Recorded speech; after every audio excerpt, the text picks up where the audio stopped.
Yolanda Latimer, aka Chef Londa. My business is the name of Londa's Laboratory, and I offer catering, online cooking classes for um, friends, family, kids that are 8 and above, girls' nights, couples' nights, and also I do a curbside. Okay, you do it all. I Yeah. love that. Can you tell me your story a little bit about Sure. how you got started and just all the journeys that you've gone through? Well, sure. So I started my business back in 2020 when the world kind of like got stood up on its axis. Um, I was actually just taking pictures of the food that I was cooking. My daughter, Savannah, who is now 6 years old, but she at the time was 2, she's immunocompromised. She had chronic lung disease. So the COVID was actually, she was high risk for that. And so I was doing the best I could to minimize risk to her. And one of the decisions that I made was to not do any outside food. In that decision, I was cooking every day from home. I was, sanitizing groceries out on the porch and bringing them in. Like it was a whole process. But I was documenting it because I love to document things. That's like one of my favorite things. Some of my times like, my kids hate it, but it's what I do. And so I was taking pictures of every dish that I made just to have something to look back, because Facebook has those memories and I wanted to make sure that they came up. So I was doing that. And in doing that, some of my friends and family said, maybe you should do like a blog. And I'm like, no, thanks. I have enough. I have 3 kids and I have a full-time job. Like I'm good on doing anything else or adding anything extra to my plate. But as time went on, I was contemplating it, but not really sure about it. I was like, this is just too much for me. And one morning, which during my mama time, which was before the kids, my mama time is before the kids get up and when the kids go to bed. So I was up early and I was watching the documentary of Michelle Obama, Becoming. And it was so inspired, had a lot of inspiration. I was so inspired by watching the things that she did and overcame from her childhood into adulthood and obviously as the First Lady. So I was in tears, and immediately after I finished watching that, I went on Wix.com and created my logo. And that's how I decided to start my business, by just creating the logo and then making an Instagram page and a Facebook page. And that's really how it started. That is incredible. I love that you finished watching the podcast. Yes, immediately, because I said if I don't, it was a documentary. So I felt for myself that if I didn't do it right then, it was like, it's the now or never, basically. Because I know myself and I'll say, oh, I'm gonna do it, and then I don't do it. So I was like, I'm gonna actually do this because I think maybe I should, jump out there and see what happens. So that's what I did. You went straight on to creating your logo, so I'm so proud of you for that. I did, thank you. Yeah, of course. And then can you tell me how you market yourself out there? Like how you are getting clients to find out about your services? So mostly through social media and posts that I make. I try to, here most recently, kind of have a themed day where it's Man Crush Mondays, but really it's not the traditional way of Man Crush Mondays. It's more of me highlighting a friend of mine that's a male that also has a small business. So I've been doing that, highlighting other small business owners. Same thing for Women Crush Wednesday, do the same thing, reaching out and highlighting some of my friends, and also co-workers that I've worked with personally that I decided that I think they should be highlighted and be given their flowers. And in doing that, it kind of also helps market because they share the post and then they're like, oh, who's this person that is highlighting, somebody that I know, and it kind of just goes on from there.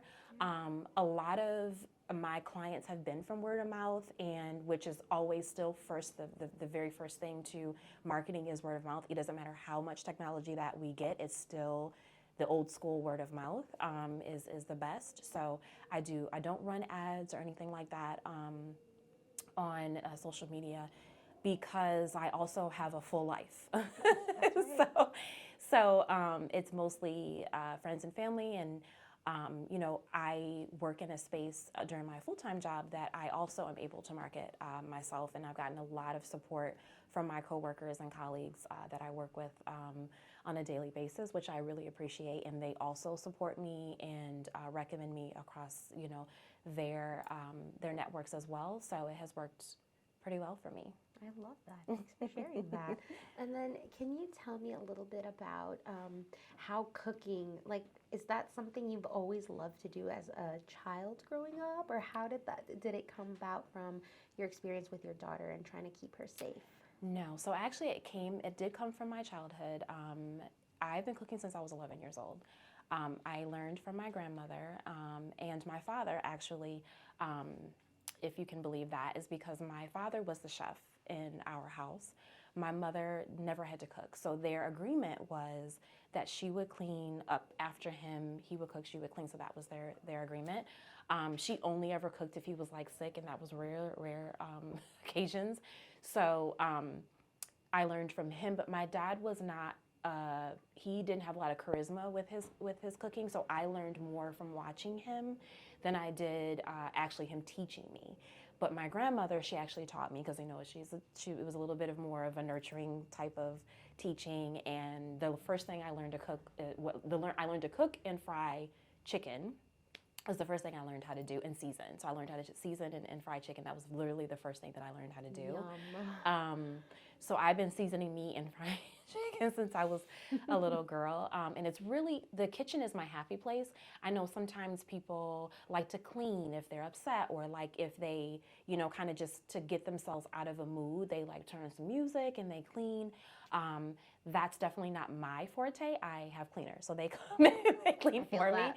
That is a gift that I gave to myself 3 years ago when I moved to my most recent home, is that I was like, hey, I need to take something off of my plate, and it's better to have your space around you clean, and then you can think better, you can operate better in that space. So that's something that I had to come to my conclusion on my own to do that, because I was putting so much on my plate as a single mom. So the cooking, though, that's my sanctuary. The kitchen is my sanctuary. So I put on music, but I'm in the kitchen, or I have a glass of wine, I'm in the kitchen.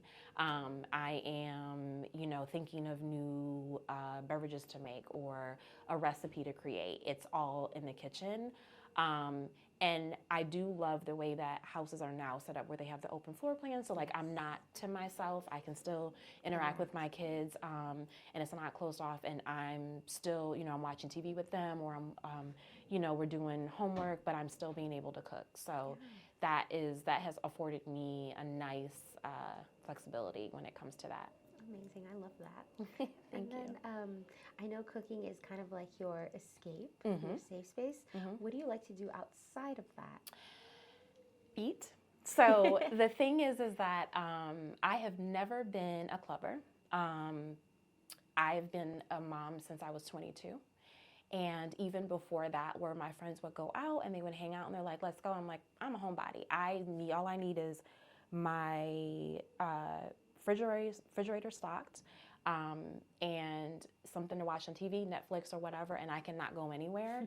So when I do go, it is also to eat. So it is to a brunch, or it's to a happy hour, or it's to a dinner or a lounge. Through and through, it's like it's food, making it, it's food, experiencing it. I love that. It really is your passion. Yes, it's wine tasting. It has to do with food or beverages. Gotcha. So that's really what I like to do, is then go out to eat if I'm not making it myself, and just hanging out with my girlfriends, or my family, or my kids, when I'm taking a break out of being in the kitchen myself, and letting someone else take care of that piece of it.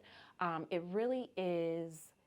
There's so much that you can do when you're cooking, and that's kind of like a cultural conversation.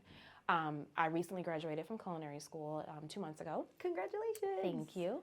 And one of the classes that I took was world cuisines. And every week we were in a different country making their cuisines. And it was phenomenal. Like, that was my favorite class out of all the classes that I had taken, because it's like the communication of like, I can marry this flavor profile with this flavor profile, and it's from a different culture, and it's from a different, how you can, the history behind how things came to be and how things are associated with different cultures. So that has been fascinating to me as well. So like the history behind food, rather than kind of like how it tastes and how you make it, the technique and all of that, but also the history. So I love the fact that food brings people together in all aspects. And it's my favorite. I don't know anything else outside of that. So. Oh my gosh, no, I love that. That's like your passion, and you found it, and you're Yeah, just thriving just and doing you. yeah. That's so important. Sometimes it can be a little bit hard for people to figure that out. So, I mean, it took me a long time. I mean, I am. doesn't it take us all a long time? Yeah. I mean, there's those lucky people Yes, who know. that know right but, away. yeah. Yeah. It took me, like, I will be 45 this year. Yes. So I did not know that I had that in me until COVID hit, honestly. And I think COVID was, although it had some negative connotations attached to it, of course, you know, lots of people experienced some very awful, god-awful things. That was one of the positive silver linings in me, is that I found something that I'm obviously passionate about, that I have been, because I've never really cooked for people outside of my family and friends. So that was something that took me outside of my comfort zone as well, opening up myself for criticism and, you know, everyone knowing who I am, where I came from, because that's how I connect with my audience and my community, is I share. Yeah. And I love how people share their experiences and their stories, so you can relate, and it makes them feel comfortable and okay with, you know, sharing with you as well. So that's another way that I connect with my followers and my the people that really show me support. There's people that I've never met that have never eaten one morsel of my food, but they support me like none other, and I really, really appreciate that. And that's all because I share my journey. I shared my culinary journey from the beginning to the end. I walk across the stage in this October, so I'm super excited about that. Yay, I'm excited for you. Good. Graduation is in Colorado, Okay. which I've never been, so I'm excited to see the scenery. I know that the food scene is amazing there too, so I'm excited for that. I have a chef that was here that I met that moved to Colorado, so I'm excited to see her and like where she is, and you know, who I also got a lot of tips from her as well before she left. Oh, so good. Like, kind of like a little mentor there. yes, Love she was. that. Yes, she was. And then, where do you see yourself in 5 years, like with your business? Oh my goodness. Where do I see myself? So I have wanted to have a food truck. So I definitely have already made the decision that I do not want a brick and mortar, although my family and friends feel that that's the direction I should be going in. I'm like, no, thank you. I did my externship at Farm and Fork, which is a farm-to-table restaurant, which I worked under Chef Jorge Chicas, who is amazing, and he trained with Chef Jose Andres, which That sounds is familiar. yes, he has some restaurants in DC that are tapas restaurants that he has in DC. Jaleo is one of them. I think Saturina, I'm not pronouncing it correctly, but those are the two restaurants that he has in DC. But my witnessing of like how the stress level, like when you have good days, bad days, and it's a lot of risk that you put into when you have a brick and mortar. And the life that I have had with the stress levels, and thus far, I'm like, I'm okay with doing that, with skipping that part of entrepreneurship. But I would like to have a food truck, and then also doing pop-up at different people's restaurants and doing that. Like, I think that would be awesome. So I could travel and I can go other places, and I don't have to be stagnant and staying in one place. Yeah. I love the DMV area, but I'm not from here. I'm from upstate New York. Yes, I'm from Rochester, New York, where Wegmans originates. So that was actually my first. Know that. Yes. So I am very partial and biased to Wegmans, for sure. So it's my first job, and I really love that they have done an amazing job with how they are. I mean, we call it the Wegmans experience. It's not even like a grocery store. It's like an experience. Their produce is always fresh. Like, all of their stuff, even the store brand stuff, is sometimes better than the brand names. So, so I have, coming from upstate New York, I left there in 2005, and I came down here with my eldest son, who was 4, and he's now 22. So having that switch and change of scenery, change of location and atmosphere, and all of that fed into where I am today. Definitely will see myself in the mini stage of life. So not secondary because I don't want to be totally done with the corporate world. I still want to kind of have that going on because I still have kids that want to possibly go to college. Yes. So definitely need to have the income to do that. But it's still my passion. And so I think in 5 years I will be on a grander scale. I'll have a team. Yeah. Probably maybe 5 to 10 people by that time. So that I can do things and have a team behind me so it's not all on my shoulders. So that's where I really see myself, building a team, having a food truck, and doing pop-ups in different restaurants all over the country. So That sounds fun. I love that you have like an idea of like, you know, where you want to go. Yeah, it's a blueprint. You always want to have a blueprint of what you think you want to do. God always, in my experience, has plans for you that you don't even know anything about. So I'm very strong in my faith, and I've been in being obedient because I was pushing aside this whole entrepreneurship and becoming a chef and all of that to the back, and it kept coming to the front, and that was him saying, I need you to be obedient to what I am giving you. You have the skill set, you have all of the things that lots of people wish that they did have, so you need to utilize it before I take it from you. So Yeah, absolutely. That's the way I saw it, and that's the way I view my life as it is now, where you use what is given to you, because people really do have God-given talent that you cannot teach, you cannot buy. It's was given to you, and you just gifts that are given to you, you don't want to misuse them or not use them at all. So Absolutely. And then I've got a couple more questions here for you. What is your favorite food to cook? And like, what is your specialty that you're like, you know what, I got this? Yeah, so that everybody asks me that. And so my favorite food to cook is steak. I'm a steak and potatoes girl. I have always been that way. I may not look like that, but I am, because I love to make steak in different ways, in the oven, on the grill, on the stove. Just steak is amazing. Now, but if you're not a meat person, or if you just don't like steak, even if you're a meat person, fish is like my secondary thing. Fish and anything seafood is a big thing for me. But as far as my specialty goes, I really don't have one. Like, I have kind of ambidextrous when it comes to food. Nice. So whatever I set my mind to, I make it. Like, I have a client that I've been doing Ramadan meals for the past 3 weeks. And I have made soups that I have never made before, lentil soups, like Greek soup. I've made sweet potato and kale, kind of just like flavor profiles that I want to put together that I think is something that's hearty and after, fasting for X amount of hours would be not make you sick where it's too greasy or too, you know what I mean? So it's been nice having to research that and come out with, something that my client would like, so. I love that. Like, Yeah. You really do have a talent there. If you can like do that, because I know some people are like, I can't do this, but you like go for it. So what I do honestly is that I have a million things going on all the time because I have 3 kids and I'm busy.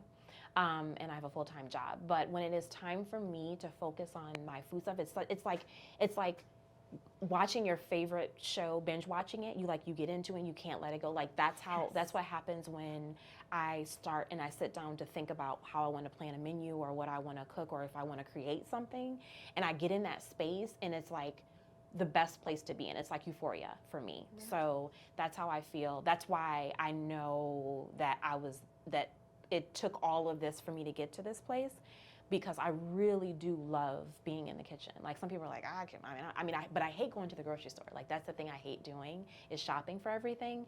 But I love prepping. I love cooking everything. I love all the smells that come from, especially onions and garlic. Like those are my favorite things to cook with.